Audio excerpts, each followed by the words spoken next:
বুধবার সকালে কলকাতার আকাশে ছিল চড়া রোদ, কিন্তু সকাল গড়াতেই আকাশে জমল মেঘ। তারপর শুরু হয় বৃষ্টি। আলিপুর আবহাওয়া দপ্তরের কথা অনুযায়ী কলকাতায় বৃষ্টির পূর্বাভাস মিলে গেল। হঠাৎ আসা বৃষ্টিতে কলকাতার রাজপথে পথ চলতি মানুষের সমস্যা হলো। তবে এদিনের বৃষ্টি কোনোভাবেই জোরালো নয়, হালকা মাঝারি বৃষ্টি হলো।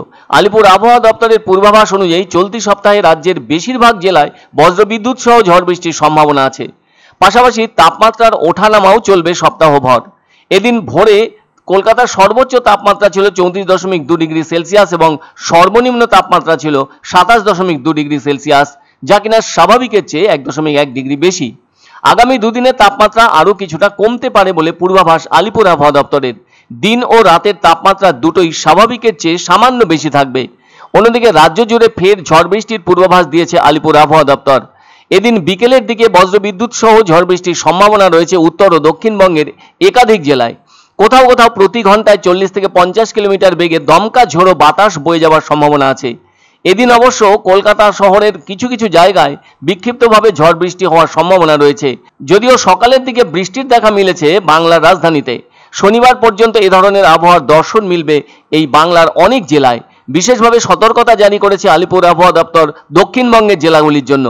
কোথাও কোথাও প্রতি ঘন্টায় 50 থেকে 60 কিলোমিটার বেগে দমকা ঝোড়ো হাওয়ার স্পষ্টতা মিলবে। এমন আবহাওয়ার উপস্থিতি লক্ষ্য করা যাবে উত্তর ও দক্ষিণ 24 পরগনা, পূর্ব ও পশ্চিম বর্ধমান, মুর্শিদাবাদ, নদিয়া ও বীরভূম জেলায়। সেজন্য বৃহস্পতিবার কমলা সতর্কতা জারি হতে পারে। আবার শুক্রবার হলুদ সতর্কতা রয়েছে পূর্ব ও পশ্চিম মেদিনীপুর, ঝাড়গ্রাম, পুরুলিয়া, পূর্ব ও পশ্চিম বর্ধমান, মুর্শিদাবাদ, নদিয়া ও বীরভূম জেলায়। অন্যদিকে দক্ষিণবঙ্গে আপাতত বৃষ্টির সম্ভাবনা থাকলেও তা কখনো জোরালো হবে না। আবার বৃষ্টি হলেও হয় সকালের দিকে, না হয় বিকেলের দিকে দক্ষিণবঙ্গের কিছু জেলায় মনোরম আবহাওয়া বিরাজ করবে। তবে গরমের প্রভাব কিন্তু লক্ষিত হবে। চলতি সপ্তাহে কলকাতার সর্বোচ্চ তাপমাত্রা 34 ডিগ্রি সেলসিয়াসে থাকতে পারে। আর দক্ষিণবঙ্গের অন্যান্য জেলায় সর্বোচ্চ তাপমাত্রা 37 থেকে 38 ডিগ্রি সেলসিয়াস হওয়ার সম্ভাবনার কথা জানিয়েছে আলিপুর আবহাওয়া দপ্তর। উত্তরবঙ্গেও অনেকটা একই ছবি লক্ষিত হবে।